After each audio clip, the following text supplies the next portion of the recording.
नमस्कार मित्रों, स्वागत है आपका इस दिव्य ज्ञान यात्रा में, जहां हम श्री कृष्ण के उन 8 अनमोल उपदेशों की चर्चा करेंगे जिन्हें अपनाने पर कोई व्यक्ति कभी गरीब नहीं रहता।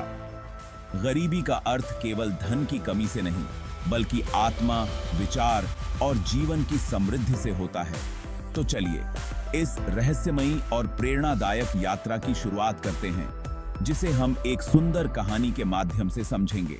महाभारत के युद्ध के पूर्व, जब अर्जुन युद्ध से पहले असमंजस में थे, तब भगवान श्री कृष्ण ने उन्हें वह दिव्य ज्ञान दिया जो आज भी हमें जीवन के सही मार्ग पर चलने की प्रेरणा देता है। गीता के इन उपदेशों में जीवन का गूढ़ सत्य छिपा है, और यही सत्य हमें बताता है कि गरीबी केवल बाहरी नहीं होती, ये हमारे भीतर की भी हो सकती है। रामू नाम का एक गरीब किसान था। उसकी जिंदगी कठिनाइयों से भरी थी। दिन रात मेहनत करने के बावजूद भी उसके पास पर्याप्त धन नहीं था। एक दिन रामू अपने खेत के किनारे बैठा सोच रहा था, मैं इतना मेहनत करता हूं, फिर भी कुछ नहीं बदलता। क्या मैं कभी अमीर बन पाऊंगा? तभी वहां से एक साधु गुजरे। उनके चेहरे पर अद्भुत शांति और तेज था। उन्होंने रामू की चिंता भरी आंखों को देखा और पूछा, क्या सोच रहे हो बेटे? रामू ने अपने जीवन की समस्याओं को साधु से बताया और बोला, मैं कितना भी प्रयास कर लूं, मैं हमेशा गरीब ही रहता हूं। मेरे पास कभी पर्याप्त धन क्यों नहीं होता? साधु ने हंसते हुए कहा, धन केवल बाहरी नहीं होता। सच्चा धन मन, आत्मा और कर्मों में छिपा है। मैं तुम्हें 8 ऐसी बातें बताऊंगा जिन्हें यदि तुम समझ लोगे तो कभी गरीब नहीं रहोगे। पहली बात है श्रद्धा। यदि तुम्हें अपने कर्मों में, अपने आप में और ईश्वर में श्रद्धा नहीं है, तो धन कितना भी हो, वह कभी तुम्हें संतुष्ट नहीं कर सकता। श्रद्धा वह बीज है जो जीवन की बगिया में सफलता के फूल खिलाता है। रामू के मन में अचानक एक बदलाव आया। उसने महसूस किया कि उसकी श्रद्धा कमजोर हो गई थी। वह बिना विश्वास के काम कर रहा था। समझ आया कि यदि उसे अपनी गरीबी को दूर करना है, तो उसे पहले अपने काम और ईश्वर के प्रति श्रद्धा को मजबूत करना होगा। दूसरी बात, धैर्य। जैसे यह पौधा धीरे धीरे बढ़ता है और समय के साथ फल देता है, वैसे ही धैर्य भी हमारे जीवन में सफलता का रास्ता बनाता है। जो व्यक्ति धैर्यवान होता है, वह कभी भी हताश नहीं होता। रामू ने महसूस किया कि वह हमेशा जल्दबाजी में था। उसे अपनी मेहनत का फल तुरंत चाहिए होता था। लेकिन साधु की यह बात सुनकर वह समझ गया कि धैर्य के बिना कोई भी सफलता अधूरी है। तीसरी बात, संतोष। अगर तुम्हारे पास दुनिया की सभी संपत्तियां भी हों, लेकिन मन में संतोष नहीं है, तो वह संपत्ति व्यर्थ है। जो मनुष्य संतुष्ट होता है, वह कभी गरीब नहीं होता।